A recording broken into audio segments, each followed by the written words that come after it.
The sharp crack of a pistol shot echoed through the dusty streets of Prescott, Arizona. As Delilah Everett pressed herself deeper into the shadowy recesses of the hayloft, her heart pounding against her ribs like a frightened bird.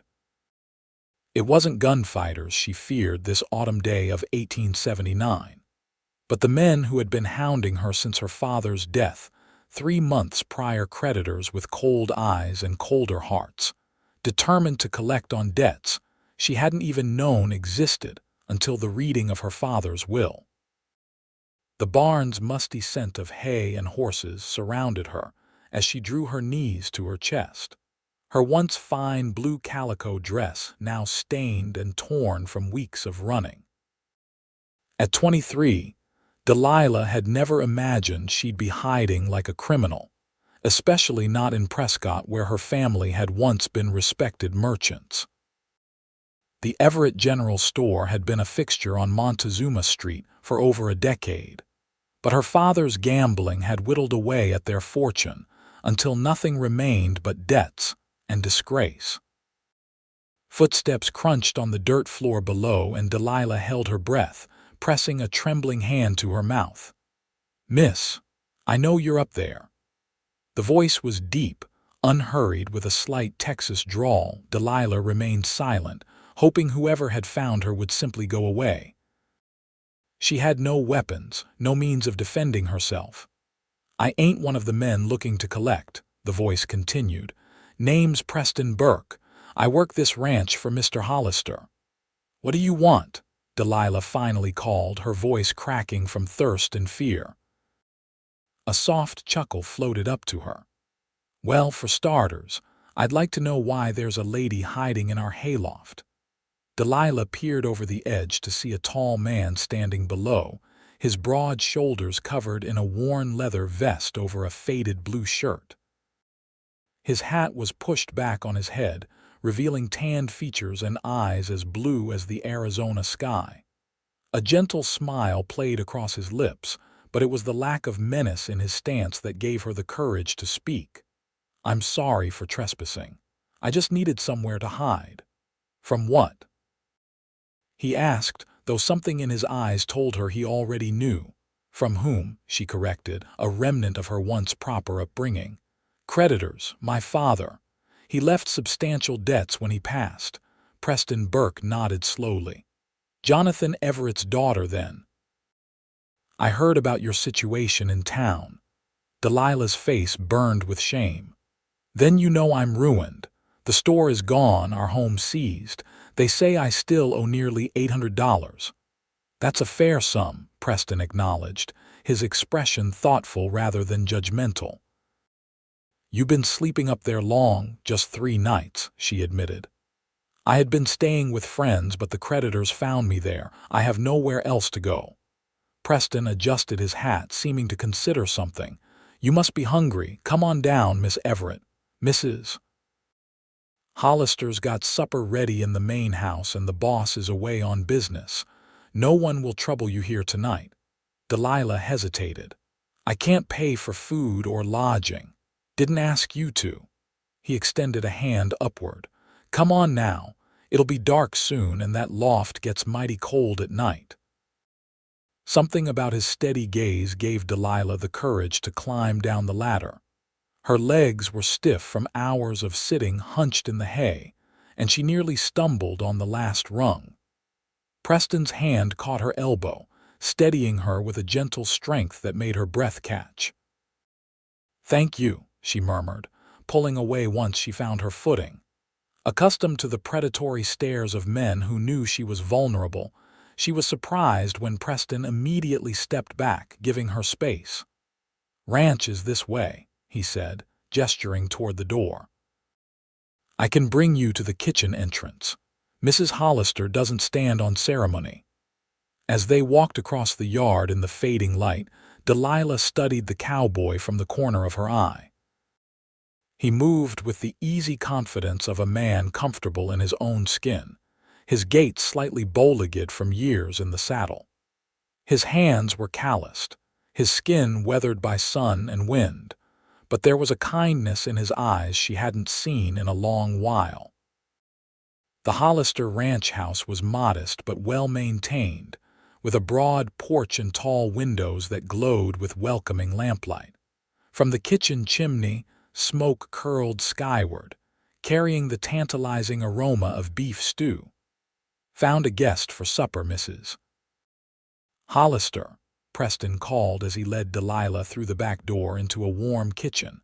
A plump woman with gray-streaked hair turned from the stove, surprise registering on her kind face. "Goodness gracious, child, you look like you've been through the ringer. Sit down before you fall down."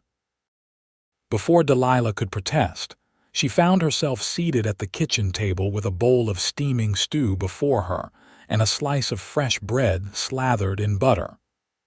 "Mrs. Hollister chattered as she poured coffee, not pressing for explanations while Preston leaned against the doorframe, his expression unreadable.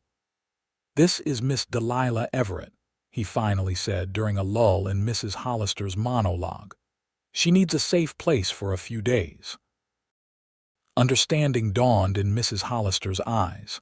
"Jonathan Everett's girl, Lord have mercy, I heard those vultures have been circling." She patted Delilah's shoulder. "You eat up, dear. There's a room off the kitchen, just a little thing, but it's clean and warm." Tears pricked at Delilah's eyes. "I can't impose nonsense," Mrs. Hollister interrupted. "My Charlie would turn in his grave if I turned away someone in need. You can help me with the preserving tomorrow if you're wanting to earn your keep." As Delilah ate her first proper meal in days, Preston excused himself to finish the evening chores. Through the window, she watched him cross the yard toward the barn, his tall figure silhouetted against the purple twilight. She couldn't fathom why a ranch hand would care about her troubles, but for the first time since her father's death, she felt a flicker of hope. That night, lying in the narrow but comfortable bed in Mrs. Hollister's spare room, Delilah allowed herself to truly rest. The relentless fear that had been her constant companion eased just enough for exhaustion to claim her. She woke to sunlight streaming through a small window and the scent of coffee. For a disoriented moment, she thought she was back in her childhood home, that the nightmare of the past months had been just that, a nightmare. Reality returned with crushing weight as she remembered where she was and why. After washing her face in the basin provided, Delilah smoothed her rumpled dress as best she could and ventured into the kitchen. Mrs. Hollister was already busy at the stove, and Preston sat at the table, a coffee cup in his tanned hand. He rose when she entered, an old-world courtesy that seemed at odds with his rugged appearance. "Morning, Miss Everett." "Good morning," she replied, suddenly self-conscious of her disheveled state. Mrs. Hollister turned with a bright smile. "Sleep well, dear. I've got eggs and bacon ready, and there's coffee in the pot." Breakfast passed pleasantly, with Mrs. Hollister doing most of the talking while Preston occasionally added a comment or question. It was clear they had a comfortable rapport, more like family than employer and employee. Delilah found herself envying their easy camaraderie. "I'm heading into town today," Preston announced as he finished his coffee. "Need to pick up supplies." Delilah stiffened. "Please don't tell anyone I'm here. The bank has hired men looking for me." Preston's gaze was steady. "Your whereabouts are your business, Miss Everett, but hiding won't solve your problem." "I know," she whispered, staring down at her plate. "But I don't know what else to do. I've tried to find work, but everyone in town knows about the debts. They're afraid of getting involved." He nodded thoughtfully. "What kind of work can you do?" "I kept the books for my father's store. I can cook reasonably well. I've taught children their letters." She shrugged helplessly. "Nothing that would earn enough to pay what I owe." Preston rose from the table, settling his hat on his head. "Sometimes problems have solutions we don't see right away. Don't give up just yet." After he left, Delilah helped Mrs. Hollister with the morning chores, grateful for the chance to be useful. The older woman chattered about the ranch, about Mr. Hollister's trip to Flagstaff on business, about the apple preserves they would make that afternoon. She didn't ask about Delilah's troubles, and Delilah didn't volunteer information. It was mid-afternoon when they heard a wagon approaching. Mrs. Hollister peered out the window, then smiled. "Preston's back with the supplies. Let's give him a hand." Outside, Preston was unloading crates from the back of a wagon. He looked up as they approached, his face breaking into a smile that transformed his serious features. "Ladies, got everything on your list, Mrs. Hollister, plus some peppermint sticks I thought you might fancy." The housekeeper chuckled. "Always trying to sweeten me up, Preston Burke. What mischief are you planning now?" he laughed, a rich sound that made Delilah's heart skip oddly. "No mischief. Just appreciation for the best cook in the territory." As they carried supplies into the house, Preston handed Delilah a small parcel wrapped in brown paper. "Got something for you, too." Surprised, she unwrapped the package to find a simple calico dress in a soft shade of green, along with undergarments and a hairbrush. Heat rushed to her face. "Mr. Burke, I cannot accept. It's not charity," he interrupted gently. "It's a loan like your room and board. When you're back on your feet, you can repay it if it matters to you." Delilah's fingers tightened on the fabric. No one had shown her such consideration since her father's death. "Thank you," she managed, blinking back tears. He nodded, then turned to Mrs. Hollister. "I need to speak with Miss Everett privately for a moment, if that's all right." The housekeeper gave him a shrewd look but nodded. "I'll be putting these groceries away." Preston led Delilah to the porch, where they stood in the dappled shade of an old cottonwood tree. The October air was crisp but not cold, scented with sage and distant pines. "I went by the bank today," he said without preamble. Delilah tensed. "You said you wouldn't. I didn't mention you," he assured her. "I was curious about your situation. Seems your father borrowed against the store repeatedly over the years. The final amount with interest comes to $784. "I know the exact figure," she said bitterly. "Mr. Prescott at the bank has reminded me often enough." Preston leaned against the porch railing, studying her face. "Those men looking for you, they're not from the bank directly, are they?" Delilah shook her head. "The bank sold the debt to Mr. Harlan at the saloon. He's the one who sent men to find me." "Harlan." Preston's expression darkened. "Man's got a reputation for using debts to trap women into working for him." "Yes." The single word held all the fear she'd been living with. More than one woman in Prescott had ended up in Harlan's saloon, serving drinks and providing other services to pay off debts that somehow never seemed to diminish. "I see." Preston was quiet for a long moment, his gaze on the distant mountains. "What would you do if the debt was gone?" She gave a bitter laugh. "A pointless question. It won't simply vanish." "Humor me," he insisted gently. Delilah sighed, allowing herself to imagine such freedom. "I'd leave Prescott. Start somewhere new where no one knows me or my father's mistakes. Maybe find work as a teacher or a shopkeeper's assistant." She looked up at him curiously. "Why do you ask?" "Just wondering." He straightened up. "Well, Miss Everett, seems to me you've got two paths forward. Keep running, which ends badly most times, or stand your ground and find a way through." "There is no way through," she said wearily. "Not unless $800 falls from the sky." Preston smiled, a slow, thoughtful curve of his lips. "Stranger things have happened in Arizona territory." He tipped his hat and stepped off the porch. "I've got chores to finish before sunset. You ladies enjoy your preserving." As he walked toward the barn, Delilah felt a curious mixture of frustration and comfort. The cowboy spoke as if solutions were simple matters of choice, yet there was something in his steady confidence that made her want to believe him. The next 3 days fell into a peaceful rhythm. Delilah helped Mrs. Hollister with household tasks, grateful for the chance to feel useful again. The green dress fit well enough, and having clean clothes restored a small measure of her dignity. Preston was often absent during daylight hours, tending to ranch business, but he joined them for meals, his quiet presence a reassuring constant. On the fourth morning, Mrs. Hollister announced that Mr. Hollister would return that evening. "He'll be pleased to meet you," she assured Delilah, "but perhaps it's best if Preston explains your situation to him first." Delilah nodded, anxiety creeping back. "Of course. I should probably make arrangements to leave soon anyway. I've imposed long enough." "Nonsense," the housekeeper replied firmly.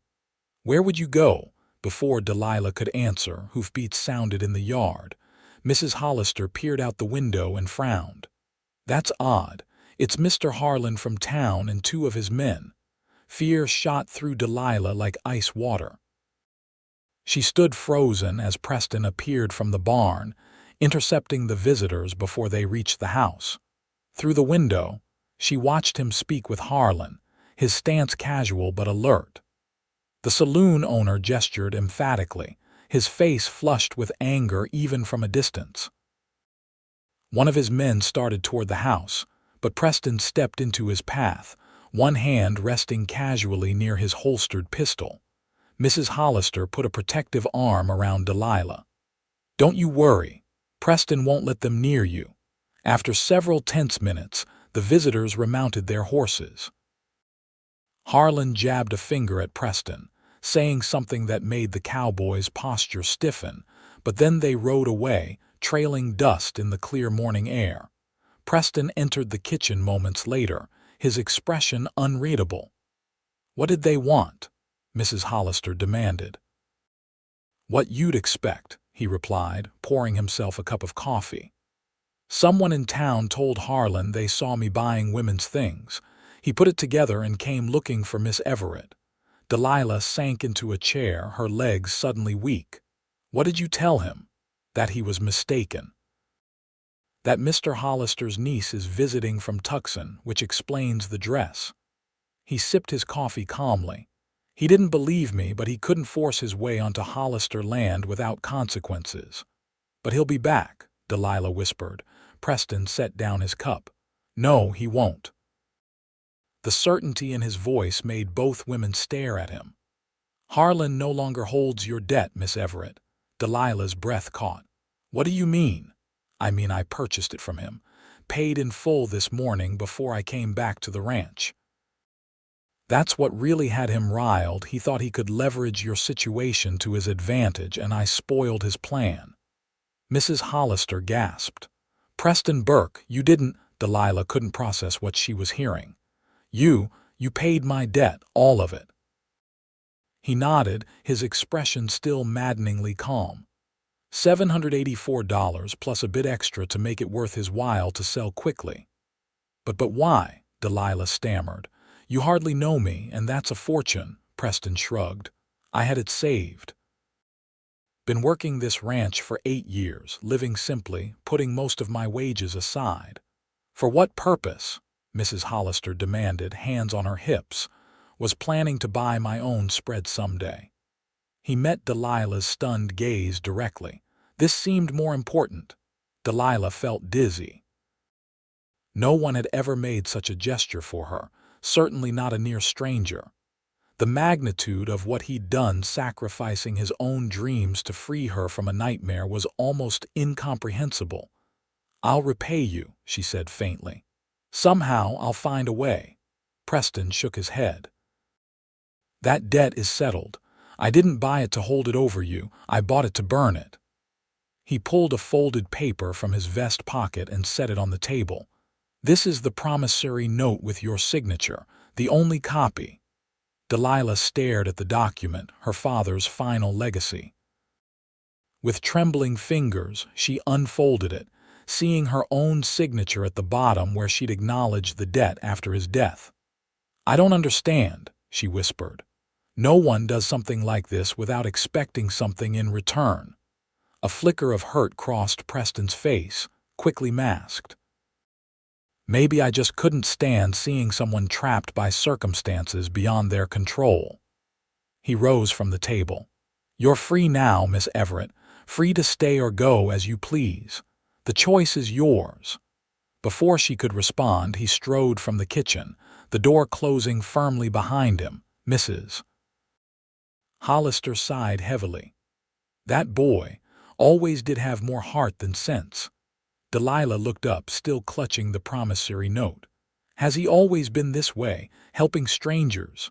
Preston's got a soft spot for lost causes, the older woman replied, sitting down across from her. Comes from his own history, I expect. Orphaned young, raised by an uncle who worked him hard and never showed him much kindness. She shook her head. But even knowing that, this is beyond anything I'd have expected. What am I supposed to do now? Delilah whispered. Mrs. Hollister patted her hand. That's for you to decide, dear.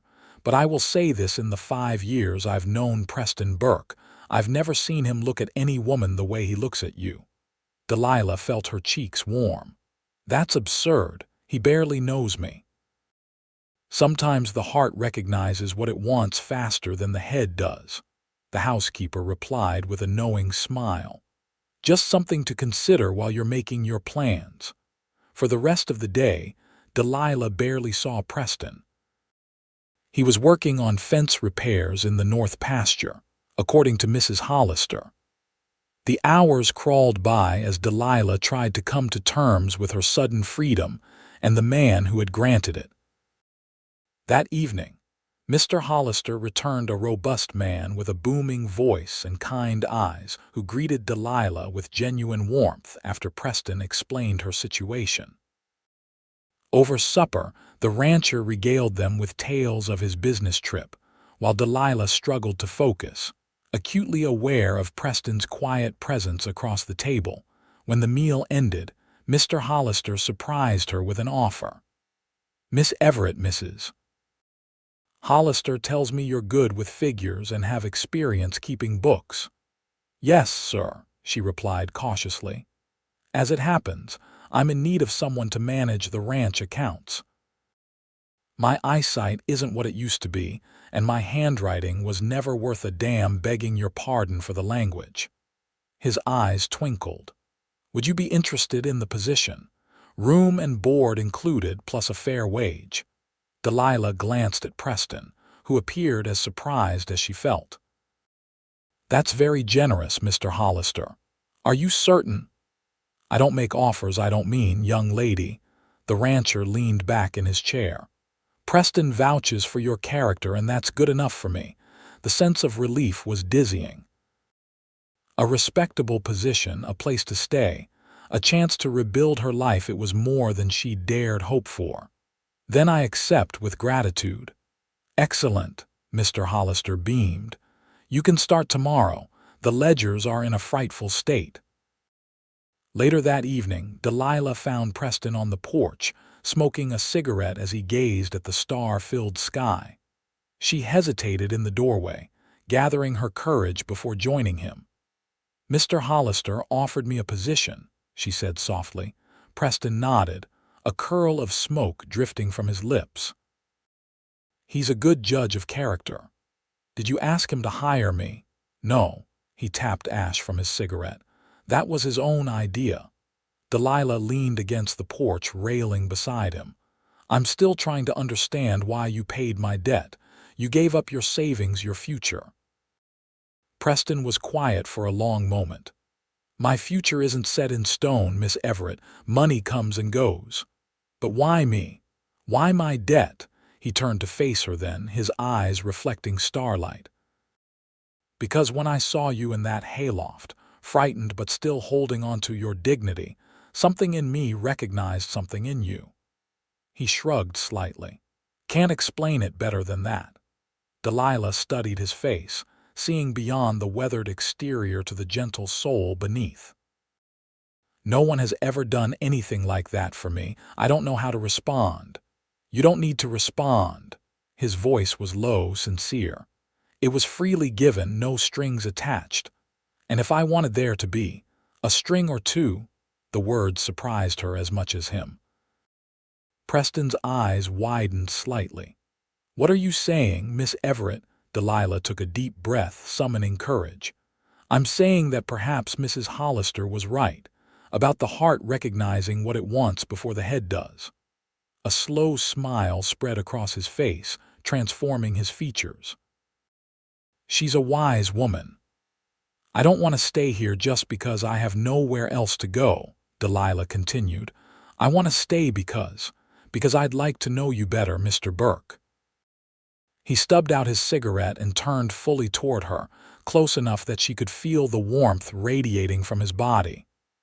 Preston, he corrected gently. If we're going to know each other better, you should use my given name. Preston, she echoed, liking the feel of it on her tongue. His hand came up slowly, giving her time to retreat if she wished, and tucked a strand of hair behind her ear. The touch was feather-light but sent a shiver through her entire body. I should warn you, he said softly. I'm not a rich man, especially now. Just a cowboy with calloused hands and simple dreams. Delilah smiled, her heart lighter than it had been in months. Dreams like what? A small spread of my own someday. A good woman by my side, children maybe. His eyes held hers. Simple things but real. They sound perfect, she whispered. The kiss, when it came, was gentle and unhurried, a promise rather than a demand. His lips were warm against hers, his hand cradling her cheek as if she were something precious. When they parted, both a little breathless, Delilah felt as though something fundamental had shifted in her world, realigning everything around this unexpected connection. I should go in, she murmured reluctantly. It's getting late. Preston nodded, though his eyes said he was as reluctant as she to end the moment. Good night, Delilah. It was the first time he'd used her given name, and it sounded like music. Good night, Preston. As she slipped back into the house, Delilah pressed her fingers to her lips, still feeling the ghost of his kiss. For the first time since her father's death, the future held promise instead of dread. The following weeks passed in a blur of new routines and cautious joy. Delilah settled into her role managing the ranch accounts, discovering that Mr. Hollister ran a far more substantial operation than she'd realized. Beyond the cattle that were the ranch's primary business, he had investments in several mines and a stake in one of Prescott's hotels. The work was challenging and fulfilling, giving her a sense of purpose she'd sorely missed. Her relationship with Preston evolved gradually. During the days, they were often busy with their respective duties, but evenings brought shared meals and conversations on the porch. Sometimes they rode together on his days off, Preston showing her the farthest reaches of Hollister land, teaching her to appreciate the stark beauty of the Arizona landscape. Their courtship, if that's what it was, remained largely private, just exchanged glances across the dinner table, brief touches as they passed each other, and stolen kisses when they found themselves momentarily alone. Mrs. Hollister watched them with knowing eyes but said nothing, while Mr. Hollister seemed cheerfully oblivious to the growing connection between his ranch hand and his bookkeeper. In early December, with Christmas approaching, Preston invited Delilah to join him on a trip into Prescott. Need to get a few things, he explained. Thought you might like to come along. It would be her first return to town since fleeing the creditors. Though she knew the debt was settled, the prospect still made her nervous. Are you sure it's safe? Preston's smile was reassuring. Harlan can't touch you now, and it might do you good to walk into town with your head high, show folks you're not beaten. His confidence bolstered her courage. All right, I'd like that. The journey into Prescott took just over an hour by wagon. As they approached the outskirts of town, Delilah felt her anxiety rise, memories of her desperate flight surfacing. Preston seemed to sense her discomfort and placed a steady hand over hers where it rested on the seat between them. "You're not alone this time," he reminded her gently. The town was festive with Christmas decorations, pine boughs, and red ribbons adorning storefronts, a large tree being erected in the plaza. People bustled along the wooden sidewalks, some pausing to stare as they recognized Delilah sitting tall beside Preston in the wagon. "Quite a few curious eyes," she observed nervously. "Let them look," Preston replied, his tone unconcerned. "You've nothing to be ashamed of." They stopped first at the general store where Preston needed supplies for the ranch. The shopkeeper, Mr. Miller, did a double take when he saw Delilah. "Miss Everett, it's been some time." His tone was carefully neutral. Delilah summoned a polite smile. "Good morning, Mr. Miller. Yes, I've been employed at the Hollister Ranch these past weeks." The man's eyebrows rose slightly. "I see. Well, that's good to hear." As they gathered their purchases, Delilah was conscious of whispers from other customers. She held her head high, though her cheeks burned with the knowledge that she was the subject of town gossip. Preston remained at her side, his tall presence a buffer between her and the curious stares. After the general store, Preston suggested they visit the millinery shop. "Thought you might like to pick out something pretty," he said. "Christmas is coming." "That's not necessary," she protested. "You've already done too much." He smiled, taking her elbow to guide her along the sidewalk. "It would please me to see you in something nice for the holidays." The milliner, Mrs. Palmer, greeted Delilah warmly, one of the few townspeople who had shown her kindness after her father's death. "My dear, how lovely to see you. I've wondered where you'd gone." As Delilah explained her new position, leaving out the details of Preston's intervention, Mrs. Palmer nodded approvingly. "The Hollisters are good people, and Mr. Burke here has always been a gentleman." She winked at Preston, who actually blushed slightly under Mrs. Palmer's guidance. Delilah selected a modest but pretty bonnet trimmed with dark green ribbon that complemented her eyes. When Preston insisted on paying, she started to object, but the look in his eyes silenced her. There was something so genuine in his desire to give her this small luxury that refusing would have hurt him. As they left the shop, a familiar and unwelcome figure appeared on the sidewalk ahead. Edgar Harlan, owner of the Lucky Strike Saloon and the man who had pursued her debt so ruthlessly. Delilah tensed, but Preston's hand at the small of her back kept her moving forward. Harlan blocked their path, his florid face twisted in a sneer. "Well, well, the Everett girl back in town and looking mighty cozy with the man who bought her debt." His gaze flicked to Preston. "Found a way to make her pay after all, did you, Burke? More pleasant than the arrangement I had in mind, I'll wager." Before Delilah could react, Preston stepped forward, his voice dangerously quiet. "You're speaking about a lady, Harlan. Mind your tongue or lose it." The saloon owner took a step back, recognizing the steel beneath Preston's controlled tone. "Just making an observation. Town's full of talk about how she disappeared right when you paid off her debts. Makes a man wonder what kind of arrangement you two have." Delilah felt sick, realizing how her situation must appear to gossip mongers. Preston, however, seemed unperturbed. "Miss Everett is employed by Mr. Hollister as his bookkeeper, a position she earned through her skills and character," he said evenly. "Any other talk is nothing but the empty wind from mouths with nothing better to do." He placed a hand on his gun belt, the gesture casual but pointed. "Now, we'd like to pass." Harlan stepped aside, though his expression remained malicious. "Just so you know, Burke, that girl's father owed money to half the town. You may have settled the bank debt, but there are others who remember his unpaid tabs." "Then they should have filed proper claims during probate," Preston replied. "Good day, Harlan." As they continued down the street, Delilah fought to maintain her composure. "I'm sorry," she whispered. "I never considered how this would look, you paying my debt, me living at the ranch."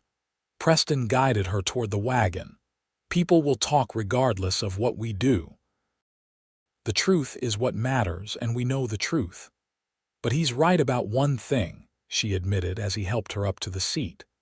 "My father did leave other, smaller debts around town. Not legal ones perhaps, but moral obligations." Preston climbed up beside her, taking the reins. "If that's troubling you, we can address it. How much do you think these informal debts amount to?" Delilah thought for a moment. "Perhaps $100 altogether. He had accounts at several businesses that weren't fully settled." "Then we'll settle them," Preston said simply. "I have a bit more saved." She shook her head emphatically. "No, you've done enough. I'll pay these myself from my wages over time." Preston studied her face, then nodded with a small smile. "As you wish. I respect your desire to handle it yourself." They made one final stop before leaving town, the bank. Preston had business there, he explained, asking Delilah to wait in the wagon. When he returned some 15 minutes later, his expression was satisfied but revealed nothing of what had transpired inside. The return journey to the Hollister ranch was mostly silent, both of them processing the day's events. As they passed the spot where the town road gave way to the ranch track, Preston finally spoke. "I'm sorry for what Harlan implied, about us having an arrangement." Delilah sighed. "It was bound to happen. A single woman living under the same roof as an unmarried man who paid her debts. Appearances matter in a small town." Preston reined the horses to a stop, turning to face her fully. "Do those appearances matter to you, Delilah?" She met his earnest gaze. "Not in the way you might think. I'm not ashamed of accepting your help or of my feelings for you, but I am concerned about bringing scandal to the Hollisters or to you." His expression softened. "Mr. Hollister doesn't give a damn about gossip, his words, not mine. As for me—" He reached for her hand, his calloused fingers warm against her skin. "I care about you. Everything else is just noise." The simple declaration made her heart swell. "I care about you too, Preston, more than I thought possible in such a short time." His smile was like sunrise breaking over the mountains. "Then that's what matters." He hesitated, then added, "I have something for you. Was going to wait for Christmas, but now seems right." From his pocket, he withdrew a small package wrapped in brown paper and string. Delilah accepted it with trembling fingers, carefully undoing the wrapping to reveal a small wooden box. Inside, nestled on a bed of cotton, was a delicate silver locket on a fine chain. "Preston," she breathed, lifting it carefully. "It's beautiful." "Open it," he urged softly. The locket's clasp was tiny but yielded to her touch. Inside was a miniature photograph she recognized immediately, her parents on their wedding day, her mother's smile radiant, her father looking proud and hopeful. "How did you—" Tears filled her eyes, blurring her vision. "I asked Mrs. Palmer if she knew of any photographs of your family. She directed me to the photographer's studio. They still had the plate from your parents' wedding." His eyes were anxious as he watched her reaction. "I thought you might want something to remember the good times." Overcome, Delilah could only nod, clutching the locket to her chest. Despite all her father's failings, his gambling, the debts he'd left behind, he had loved her mother fiercely and had done his best to raise Delilah after her death. This tiny image captured the man he had been before grief and bad choices had taken their toll. "Thank you," she finally managed, wiping away tears. "It's the most thoughtful gift anyone has ever given me." Preston helped her fasten the locket around her neck, his fingers brushing the sensitive skin at her nape. "Looks right on you," he said, his voice husky. The moment stretched between them, charged with unspoken feelings. Then, with visible reluctance, Preston picked up the reins and set the horses moving again. "Better get back. Mrs. Hollister will be wondering where we've got to." By the time they reached the ranch, the winter sun was sinking toward the horizon, painting the sky in vivid oranges and purples. Mr. Hollister met them in the yard, helping unload their purchases. "Have a good trip into town?" he asked, his eyes twinkling as he noted the new bonnet and the locket around Delilah's neck. "Yes, sir," she replied, hoping her face didn't betray the emotional tumult of the day. The older man nodded, seemingly satisfied. "Good, good. Say, Preston, I've been meaning to talk to you about that north parcel, the one with the creek running through it." Preston looked up with interest. "What about it, sir? Been thinking of selling it off." "It's good land, but separate from the main ranch. Hard to manage efficiently." Mr. Hollister scratched his beard thoughtfully. "Thought you might be interested." Preston's expression flickered with surprise, then careful neutrality. "Sir, you've been saving to buy your own place, haven't you?" The rancher's tone was casual, but his eyes were sharp. 160 acres, water rights, small cabin already built. I'd give you a fair price, maybe even owner financing since I know you're good for it." Delilah saw Preston's hands tighten on the crate he was holding. This was his dream, the very dream he'd sacrificed to free her from debt. Her heart constricted with the realization of just how much he'd given up for her.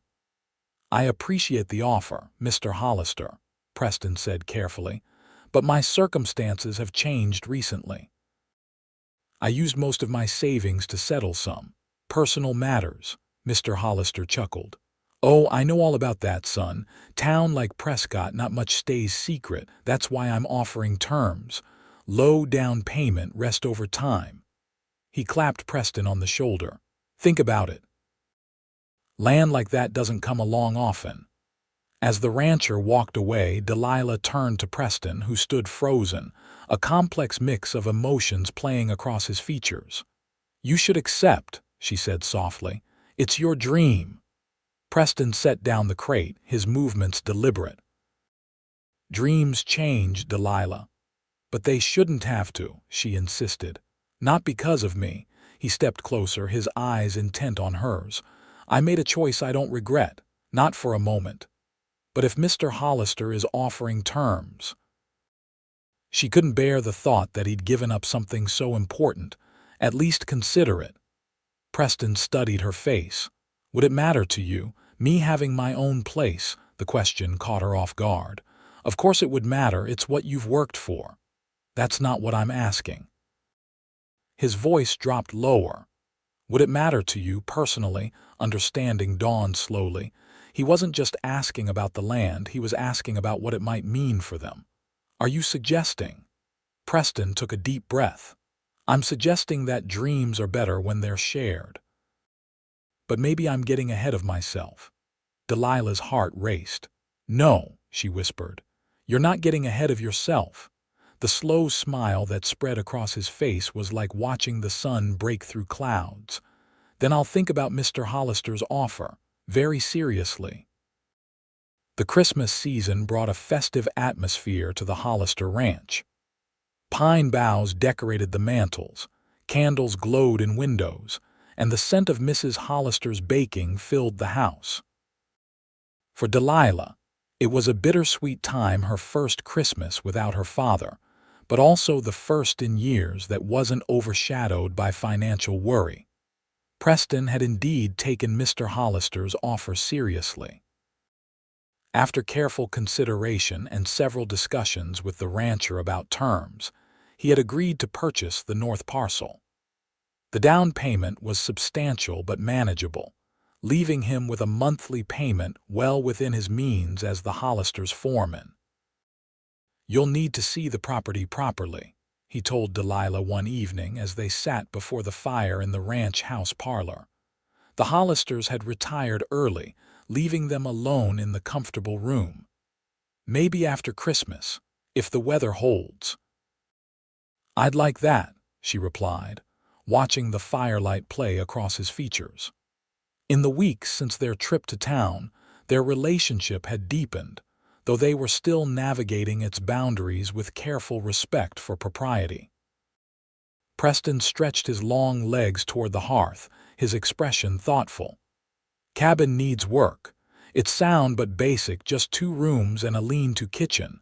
Nothing fancy." "Sounds perfect for a single man," Delilah observed, trying to keep her tone neutral. He glanced at her, a smile tugging at his lips. Maybe, or maybe it could be expanded, given time. The implication hung in the air between them, neither quite ready to address it directly but both aware of the possibility he was suggesting. Christmas Day arrived with a dusting of snow unusual for Prescott, but welcomed as a holiday blessing. After a morning of gift exchanges with the Hollisters, Preston invited Delilah for a ride, despite the cold.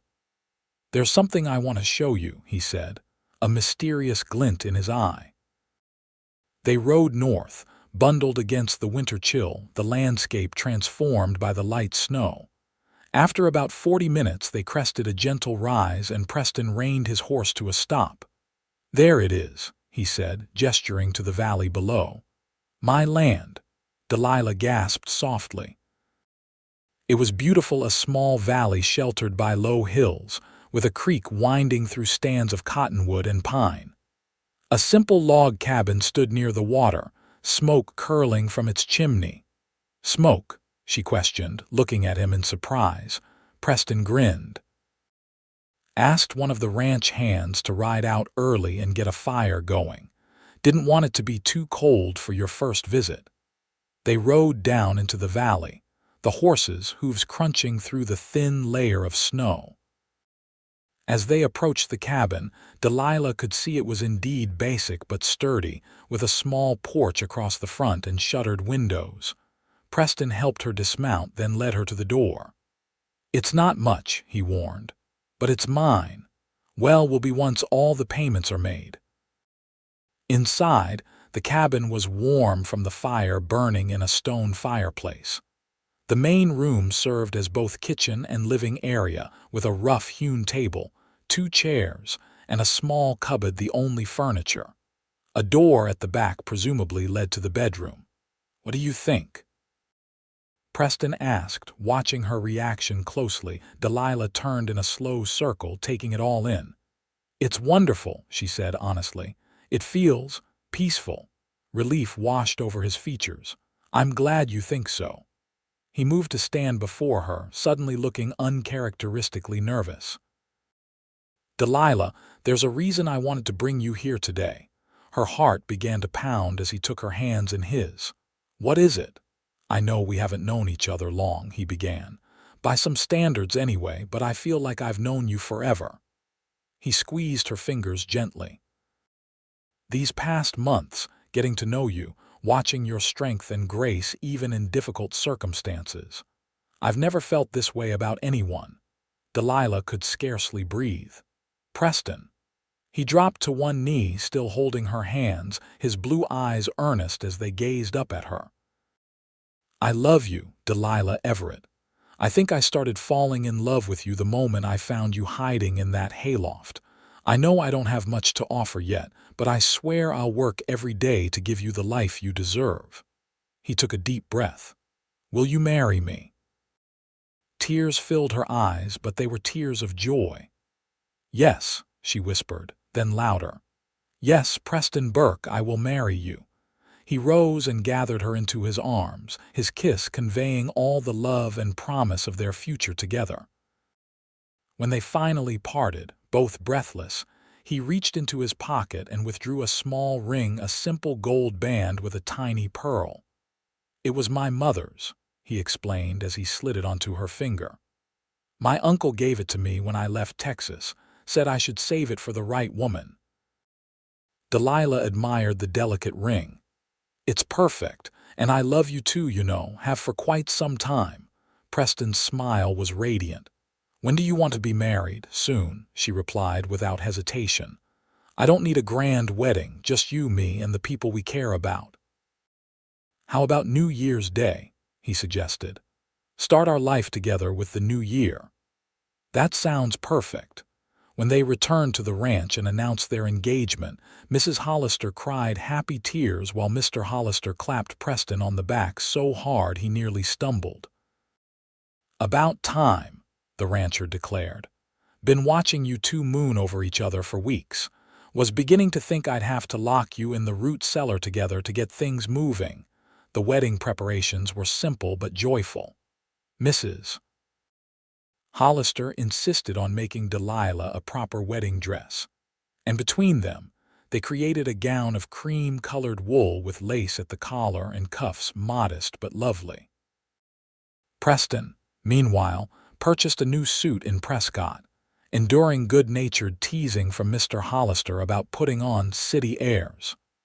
New Year's Day, 1880, dawned clear and cold. The ceremony was held in the Hollisters' parlor, with the local preacher officiating.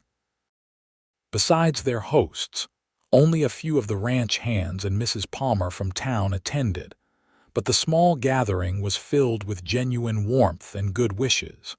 When the preacher pronounced them husband and wife, Preston kissed Delilah with such tenderness that Mrs. Hollister dabbed at her eyes again. The simple gold band that joined her engagement ring felt right, like a circle completing. They spent their wedding night at Preston's cabin, now their cabin on the north parcel. He had worked in every spare moment to make it more comfortable, adding curtains at the windows, a proper bed, and even a braided rug before the hearth. "It's still rough," he apologized as he carried her over the threshold, "but we'll improve it together." "It's our home," Delilah replied, her heart full. "That makes it perfect already." The winter months passed in a blur of happiness as they settled into married life. Preston continued his duties as the Hollisters' foreman, while Delilah maintained her role as bookkeeper, riding to and from the main ranch house together each day. In the evenings, they worked on their cabin, turning the basic structure into a true home with each small addition and improvement. By spring, they had expanded the lean-to kitchen and added a small sitting room. Preston proved surprisingly skilled at carpentry, crafting simple but beautiful furniture in the evenings. Delilah planted a garden as soon as the soil thawed, eager for fresh vegetables and the bright colors of flowers around their home. During those first months of marriage, they also began addressing her father's informal debts around Prescott. True to her word, Delilah insisted on paying these herself, using a portion of her wages each month. Preston supported her decision, understanding her need to reclaim her family's honor. As summer approached, bringing longer days and the intense Arizona heat, Delilah began to suspect a new chapter in their life was beginning. When she missed her monthly cycle for the second time, she finally shared her suspicions with Preston one evening as they sat on their porch watching the sunset. "Preston," she began hesitantly, I believe I'm going to have a baby." He turned to her, his expression transforming from surprise to wonder to pure joy in the space of a heartbeat. "A baby? Are you certain?" she nodded, smiling at his reaction. "Quite certain. It should arrive around December, near Christmas." Preston let out a whoop that startled the horses in the nearby corral, then dropped to his knees before her chair, placing his hands reverently on her still flat stomach. "A baby," he repeated, his voice thick with emotion. "Our baby." The pregnancy progressed smoothly through the summer months. Mrs. Hollister, who had become like a mother to Delilah, was overjoyed at the news and full of practical advice and old wives' tales. Mr. Hollister, not to be outdone, insisted on gifting them a fine cradle that had been stored in his attic for decades. "Was meant for our own children," he explained gruffly. "The Lord didn't see fit to bless us that way, but it seems right it should go to you too." By autumn, as Delilah's belly grew rounder, Preston became increasingly protective, insisting she cut back her hours at the main ranch house and rest more. She complied with good grace, understanding his concern came from love, though she sometimes chafed at the restrictions. "I'm pregnant, not ill," she reminded him one day as he fussed over her taking a short walk alone. He grinned sheepishly. "Can't help worrying about you both. You're my whole world now." As her due date approached, Preston hired a young woman from town, Jenny Watkins, to help with household chores and stay with Delilah when he needed to be away working. The arrangement proved fortuitous when, 2 weeks before Christmas, Delilah went into labor while Preston was helping with a cattle drive on the far side of the Hollister ranch. Jenny, level-headed despite her youth, sent one of the ranch hands to fetch Preston and Mrs. Hollister then set about making Delilah as comfortable as possible. By the time Preston arrived, breathless and wide-eyed with worry, Delilah was well into labor. The hours that followed tested Delilah's strength and Preston's nerve. Mrs. Hollister took charge of the birthing room, sending Preston to pace the porch despite the December chill. As night fell, bringing with it a light snowfall, the cabin was filled with the cries of new life, a healthy baby boy with his father's blue eyes and a shock of dark hair. "He's perfect," Preston whispered, cradling his son with tears streaming unashamedly down his cheeks. "Absolutely perfect." "What shall we name him?" Delilah asked, exhausted but radiant. Preston considered for a moment. "What about Jonathan, after your father?" The suggestion touched Delilah deeply. Despite all his flaws, her father had loved her, and this gesture of forgiveness and remembrance from Preston meant more than words could express. "Jonathan Preston Burke," she agreed. "A good, strong name." Christmas that year was a quiet but profoundly joyful celebration. The small family remained at their cabin, receiving visits from the Hollisters and a few friends, but mostly reveling in the miracle of their son and the life they had built together in just one remarkable year. As they sat before the fire on Christmas Eve, baby Jonathan sleeping peacefully in his cradle, Preston reached for Delilah's hand. "I was thinking about last Christmas," he said softly. "How much has changed." Delilah squeezed his fingers. "Sometimes I can scarcely believe it myself." From hiding in a hayloft to this. She gestured around their cozy home. "You ever regret it?" he asked. "Marrying a simple cowboy instead of finding someone more established?" She turned to him, her expression serious. "Never, not for a single moment." She touched his cheek gently. "You saved me, Preston, not just from Harlan and the debt, but from despair. You gave me hope when I had none left." He leaned into her touch. "You saved me too, you know. I was just existing before you came along, working toward a dream that felt hollow somehow. You gave it meaning." As the fire crackled and their son made soft, sleeping sounds, Delilah reflected on the strange and beautiful path that had led her here. From the darkest point in her life, frightened, alone, hiding in a hayloft from men who would have destroyed her, to this moment of perfect contentment. "I love you, Preston Burke," she whispered, resting her head on his shoulder. "And I love you, Delilah Burke," he replied, his arm tightening around her. "From now until forever." The years that followed brought both challenges and joys. Their land prospered under Preston's careful management, and they gradually expanded their holdings as he paid off the original parcel and saved to purchase adjacent acres. The cabin grew into a proper ranch house, with rooms added as their family expanded to include a daughter, Emma, born 2 years after Jonathan, and finally another son, Michael, 3 years later. Delilah's bookkeeping skills proved valuable not just for the Hollisters, but for their own growing enterprise.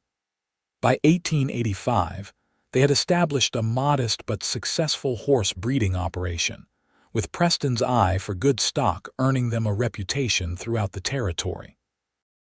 They paid the last of her father's informal debts in 1882, a milestone they celebrated with a small gathering of friends. The gesture had gradually won back the respect of Prescott's townspeople, and the Burkes became valued members of the community as it grew from frontier settlement into a proper city. In the spring of 1890, a decade after they first met, Preston surprised Delilah with a journey to San Francisco, their first real vacation and a belated proper honeymoon. As they stood on the deck of a ferry crossing the bay, the wind tousling their hair, he pulled her close against the chill. "Happy?" he asked, though he already knew the answer. Delilah smiled up at him, noting the strands of silver beginning to appear at his temples but seeing still the same kind blue eyes that had looked up at her that day in the hayloft. "Completely." Later that night, in their hotel room overlooking the glittering city, she drew the silver locket from her bodice, still her most treasured possession after all these years. Opening it, she showed Preston what she had added to complement the image of her parents, a tiny photograph of him with Jonathan on the day their son was born. "Family," she explained simply, "past and present." Preston kissed her then, with all the tenderness and passion that had only deepened over their years together. "And future," he added, "always future." As they returned to their ranch, to their children and the life they had built together, Delilah reflected that the most unexpected turns in life sometimes led to the most perfect destinations.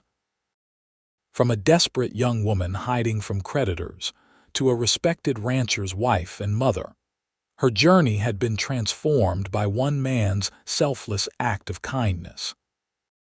Preston never did ask for repayment of that long-ago debt, but Delilah had spent every day since showing him that his investment in her had been the wisest either of them had ever made. In love, in family, in the legacy they were building together, they had found a wealth beyond any fortune that could be counted in dollars. And it had all begun in a hayloft, with a cowboy's gentle voice calling up to a frightened young woman, offering help with no expectation of return, the first notes of a love song that would play throughout their lives, growing richer and more beautiful with each passing year.